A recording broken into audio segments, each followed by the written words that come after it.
Hello hi అండి అందరికీ. నేను మీ Vanishree. Welcome back to my channel. Today recipe అయితే రెడ్ చిల్లీ చికెను.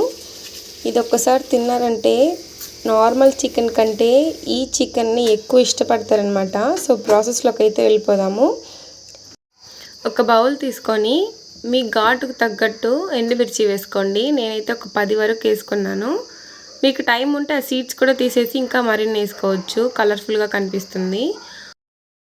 ఫస్ట్ అయితే ఒక 1/2 kg లేకపోతే 1/2 kg చికెన్ తీసుకొని శుభ్రంగా వాష్ చేసుకోవాలి.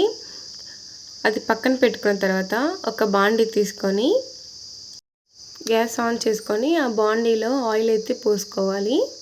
ఈలోపు మన ఛానల్ని ఎవరైనా సబ్స్క్రైబ్ చేసుకోకపోతే ప్లీజ్ సబ్స్క్రైబ్ చేసుకోండి. అండ్ కాస్త ఆయిల్ ఎక్కువే పడుతుంది, ఎందుకంటే అది డీప్ ఫ్రై అయ్యేంత వరకు మనము వేయించాలన్నమాట. కాస్త ఆయిల్ ఎక్కువే పడుతుంది, అంతే టేస్టీగా కూడా ఉంటుంది కర్రీ. సో మనం డైరెక్ట్గా ఇందులో ఏం వేయకుండా చికెన్ వేసేయటమే. సో ఈ విధంగా శుభ్రంగా వాష్ చేసి పెట్టుకున్న చికెన్ని వేసేసి కాస్త సాల్ట్ వేసుకోవాలి.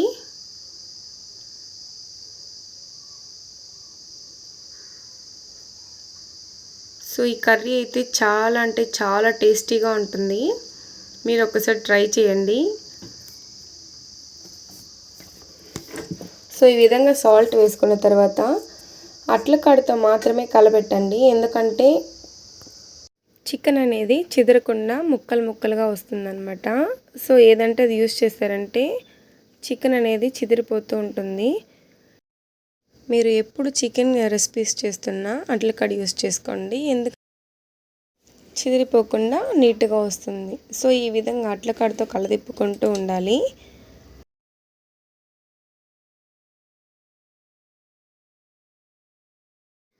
ఆ వాటర్ అనేది చికెన్లో ఉన్న వాటర్ అంతా ఇనికిపోయేంత వరకు కలదిప్పుకుంటూ ఉండాలి.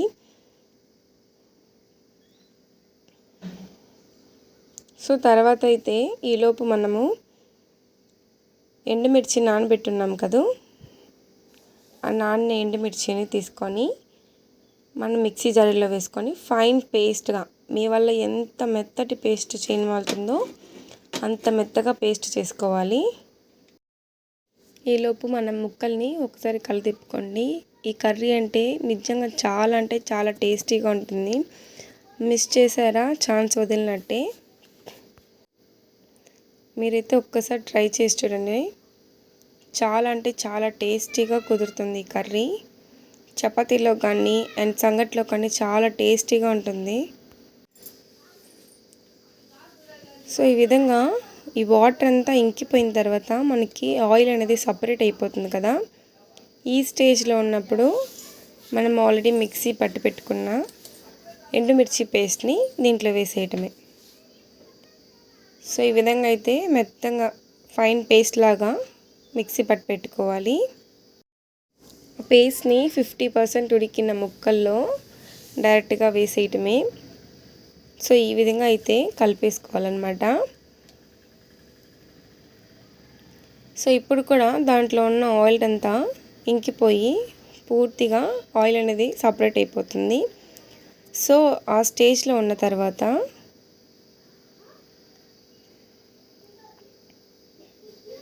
చూసారా ఆయిల్ అనేది సపరేట్ అయిపోయింది కదా.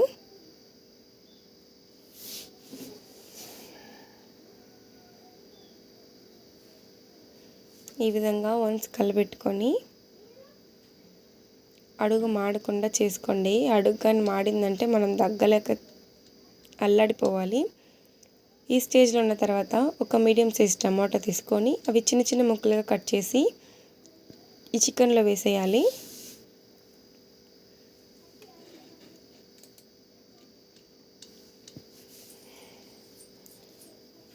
ఈ విధంగా టమాటా ముక్కల్ని చిన్న చిన్నగా కట్ చేసుకున్న తర్వాత మూత పెట్టేయండి. కాసేపు మగ్గుతుంది. మూత తీసి చూసిన తర్వాత ఈ టమాటా ముక్కలు అనేది చిన్న చిన్న ముక్కలు కట్ చేసాం కదా, సో అవంతా మగ్గిపోతుంది. ఈ స్టేజ్లో ఉన్నప్పుడే ఒక ఉల్లిపాయ తీసుకొని చిన్న చిన్న ముక్కలుగా కట్ చేసుకొని దాంట్లో వేసి అండ్ కరివేపాకుని ఒక గుప్పెడు కరివేపాకు వేసుకోండి. అండ్ కాజు మాత్రం అండ్ ఆప్షనల్ అండి. మీకు నచ్చితే వేసుకోవచ్చు, లేకపోతే స్కిప్ చేసేయచ్చు. ఇవన్నీ వేసుకున్న తర్వాత ఒకసారి అయితే కదుపుకోండి.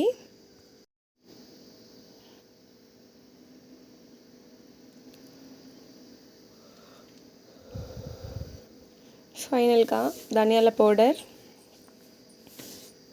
అండ్ చికెన్ మసాలా, కాస్త గరం మసాలా, ఈ మసాలా వేసుకొని కాస్త కదుపుకోవాలి. ఈ విధంగా అట్ల కడతోటి కింద నుంచి పైకి అనుకోవాలన్నమాట. మీకు ఎక్కువ ఘాటు అనిపించిందంటే నెయ్యి కానీ వెన్న కానీ వేసుకోండి. నేనైతే వెన్న వేసాను, మాకు ఘాటు ఏం లేదు, జస్ట్ ఫ్లేవర్ యాడ్ అవుతుందని వేసేసాను.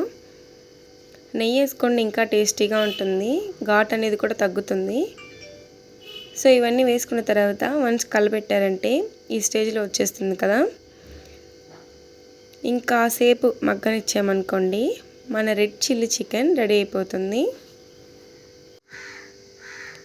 సో ఈ విధంగా రెడీ అయిన తర్వాత ఒక చపాతీలోకి కానీ లేదంటే సంగట్లోకి కానీ సర్వ్ చేసుకొని తింటే చాలా అంటే చాలా టేస్టీగా ఉంటుంది. చూడటానికే కలర్ఫుల్గా ఉంది, తింటుంటే తినాలనిపిస్తుంది. నేనైతే టేస్ట్ చేశాను, చాలా అంటే చాలా టేస్టీగా ఉంది. ఒక్కసారి మీరు ట్రై చేసి మీకు ఎలా వచ్చిందో నాకు కామెంట్ సెక్షన్లో తెలియజేయండి. Bye bye. Thank you for watching అండి.